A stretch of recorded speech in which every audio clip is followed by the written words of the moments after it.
மானம் குறையும் இன்னு மாசு படியும் இன்னு வீணா கதை முடிஞ்சு போச்சு.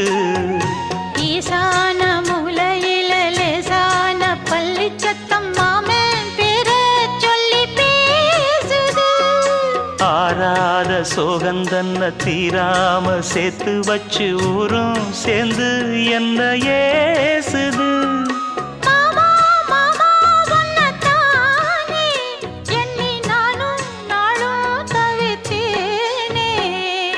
கூண்டுக்குள்ள என்ன வச்சு கூடி நின்ன ஊரை விட்டு கூண்டுக்குள்ள போனதென்ன கோலக்கிளியே.